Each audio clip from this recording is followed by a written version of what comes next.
The fact that I live in Ohio is not always my favorite aspect of my life. There are things about being in this region that I'm not really a fan of. For example, in the summer months, it can feel almost as hot, muggy, and suffocating as it does in other parts of the United States where it's generally warmer throughout the year. But then, a few months later, it becomes a frozen winter hellscape of torment from which there can be no escape, especially when you start getting meteorologists on TV talking about a polar vortex, where anytime you have to get out of bed and go somewhere before the sun comes up, it becomes easy to imagine you're walking on the surface of Pluto. I generally find myself heavily questioning my life every year by February. And yet, living in Ohio is not all bad, and one thing that I particularly enjoy about my location is that when it comes to roller coasters, Ohio is stacked! KI Coaster Guy here, and today we're going to be ranking my top 15 roller coasters in Ohio. While there's some debate about which state has the best coaster lineup, it can't be denied that Ohio boasts a roster that is competitive with almost anywhere in the world. If you look up any random video where someone is listing their favorite roller coasters, odds are good some of what they list will be from around here. According to RCDB, Ohio has a grand total of 43 roller coasters, and I've ridden all of what I would consider the major ones. I haven't been to either Scene 75 location or the Columbus Zoo in years, so I don't have any of those credits, and the state also has a smattering of little kiddie coasters at family entertainment centers that I haven't been on either. That being said, it's nearly impossible to imagine any of those would crack my top 15 in the state.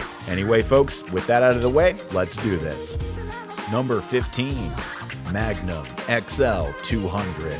I don't think this list would be complete without Magnum, but I probably enjoy this ride a little less than some of you. Now, to be fair, I don't really have that many rides on it, so I think this could change for me over time, but for now, I have it dead last in my Ohio top 15. Magnum is a pretty fast coaster, and the airtime hills at the end provide an experience I don't think I've ever really had before. In contrast to the precision-cut, smooth curves of airtime hills on a modern coaster, I would describe the feeling of the hills at the end of Magnum as being more like sitting on a seesaw and having a heavier person jump on the other side of it. It also features some of that aero jerk and jank that isn't really my favorite. That being said, this ride isn't quite as rough as I was expecting it to be, and I do appreciate the historical significance behind it. Number 14. Gemini. Another aero coaster at Cedar Point. A lot of these older rides at this park have these amazing retro-futuristic looking stations, and I think Gemini might be my second favorite example, right behind Magnum. But more importantly, this is still a really fun ride more than 40 years after it opened in 1978. On my most recent ride, I was pleasantly surprised by how smooth this coaster was for an aero of this age. I love how close these two trains come to each other on this racing coaster, and it has some really great drops and hand chopper moments throughout its layout. Number 13. The Bat. You may be noticing a pattern here. Ohio has a good collection of aerodynamics coasters built from the 60s to the 1990s, and while I think some of them do have a place on this list, all of them are towards the bottom. Of these, I really do find the Bat and Gemini to be the most enjoyable for me, but the Bat has a slight edge. When this thing opened back in the 90s as Top Gun, it was one of the most popular rides in the entire park, and I remember seeing its queue filled and waiting in huge lines to ride this throughout the 1990s and even into the early 2000s. While I think the theming for this ride was a little bit better during the Paramount era, I do appreciate the homage to the first aero suspended coaster to reside in this park back in the early 1980s. While I haven't been on all the remaining aero suspended coasters, the Bat is generally considered to be one of, if not the best. The ride is fast, whippy, and usually has a pretty short line, along with being a very well cared for piece of coaster history. What's not to love? Number 12. Valraven. Ohio's first, and so far only, dive coaster may draw one of the longest lines at Cedar Point, but it's not generally beloved by coaster enthusiasts. That being said, I think this ride gets a little more hate than it deserves. Dive coasters are often said to be one-trick ponies, and I think that's true, but that's also not really a bad thing so long as it does that one trick really well. And I would argue that the drops on a ride like this are a lot of fun. People in this community have been really tough on the two latest B&M B&M installations at this park, and while I have to admit I wasn't very impressed by Gatekeeper, I think Valraven is good enough to crack the state's top 15. I would ride this one a lot more, but the line for it gets a bit too long for my taste. Number 11. Wicked Twister. This one might have some people scratching their heads. When I came back to Cedar Point for the first time in a very long time, this Intamin Impulse coaster was not high on my list of rides I wanted to try there. And then I got on it. When you talk about the coasters at this park, I think this one is easy for people to forget about, which in my opinion makes it the most underrated coaster at Cedar Point. The launch on this is pretty forceful, and going up the first spike and falling down it backwards is a fun element of the ride, but my favorite part is when you go up the spike in the back for the second time and you're just staring straight down it as you fall face first towards the ground. Every single year you hear people say that someone at this park has informed them Wicked Twister will be coming down at the end of the season. It's like in Vertigo at Kings Island like that. I really hope that doesn't end up happening anytime soon though. But one of these years it will, and then all these people will say they've been predicting it all along. I for one always make a point of riding this coaster when I'm in the park, and I hope they keep it around for a good while.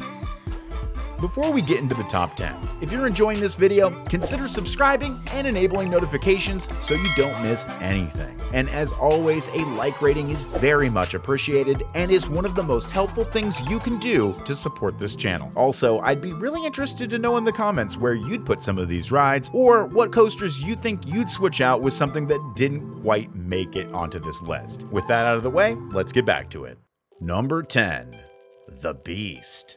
I have an on-again, off-again relationship with this ride. Many people would have this one much higher on a list of the best coasters in Ohio, but in my opinion, the Beast is pretty overrated. That being said, I've probably come off as disliking this ride more than I actually do. I've had a lot of good rides on this coaster over the years, but it just doesn't hit the same way, in my opinion, that it did before Cedar Fair started adding more rides to the park. In addition to that, I still think it's gotten a bit too rough over time, and is probably due for some track work in the near future. Putting all that to the side, no one can deny that the Beast is a historic attraction that contributed to some of the crazy rides we have today. Not to mention its awesome location going through the woods, its legendary night rides, a first drop that is still pretty great, and that insane helix at the end. It may not be my favorite coaster at Kings Island anymore, but there's no doubt this coaster belongs on this list as a treasured part of Ohio's collection. Number 9. Top Thrill Dragster. Top Thrill Dragster is the tallest coaster in Ohio and the second tallest in the world. It's also the third fastest coaster worldwide, behind only King Ka at Six Flags Great Adventure in New Jersey and Formula Rossa at Ferrari World Abu Dhabi, reaching a top speed of 120 miles per hour. With the whole ride being a launch into a top hat and then back down into the station, you'd be correct in calling a coaster like this one a one-trick pony. But what a trick it is. Dragster is a huge rush and something every coaster fan should experience at least once. The fact that it's so low on this list says a lot more about Ohio's coaster collection than it does about this particular ride. I always love a chance to hop on, but with Cedar Point being as crowded as it is these days, you have to be super selective about what you want to get done at the park, and I find it hard to pick this one over some of the Point's other offerings. Number 8. Raptor. B&M inverted coasters are one of my favorite types of ride, and Raptor is one of the better ones I've been on. This thing was big news when it opened in 1994 as the tallest and fastest inverted coaster in the world, and the ride still holds up to this day. When this coaster is really hauling, I love how fast it takes its inversions, and while a lot of people complain about the Cobra roll being rough, it doesn't really bother me. I love pretty much the entire layout of this ride, but I especially like the helix at the end. One of my favorite things about B&M inverts are their intensity, and Raptor certainly brings that to the table. Number 7. Diamondback. Cedar Fair showed Kings Island fans they meant business when they opened this ride in 2009. Diamondback was Ohio's second hyper, and while not everyone agrees with this, in my opinion, it's not really close between the two which one is a better ride. It has a great first drop, is chocked full of floater airtime, the stadium seating makes you feel super exposed, and it caps it all off with a photogenic splashdown. This is still one of the best rides at Kings Island, and is one of my favorite hypers overall. Number 6. Banshee. Banshee is currently my favorite B&M invert that I've ridden, though I do have some annoying holes on my credit list, as I haven't been on Montu at Busch Gardens Tampa or Afterburn at Carowinds, as well as some others which I think are less likely than those two to change my mind about Banshee. I think Raptor puts up a pretty respectable showing against this coaster, considering its age, but in the end, I think Banshee wins this one. Right off the bat, I love that you just dive straight into the drop at the top of the lift hill instead of having that pre-drop a lot of inverts have, and this ride just really brings the intensity. A lot of people don't like the restraints on this ride, but I really don't mind them at all, aside from the fact that you do get a little bit more hang time in the older style. I've said it before, but front row on Banshee is definitely the best seat, but back row is also incredible. A lot of people hate this coaster for some reason, but that's just not something I'm able to understand at all. Number 5. Mystic Timbers. When Mystic Timbers was first announced back in 2016, a lot of people were pretty underwhelmed and disappointed that it wasn't a bigger ride. Combine that with a misguided focus on what was in the shed from the park's marketing department, and what you end up with is a ride that did not necessarily make the best first impression. Before long though, this GCI coaster's relentless airtime-filled layout would win the community over. From the drop on, this is a non-stop Woody that doesn't waste any time. All thriller, no filler. And while I know a lot of you would probably say the Beast, in my opinion, Mystic Timbers is the best wooden coaster in the state. Number 4. Millennium Force.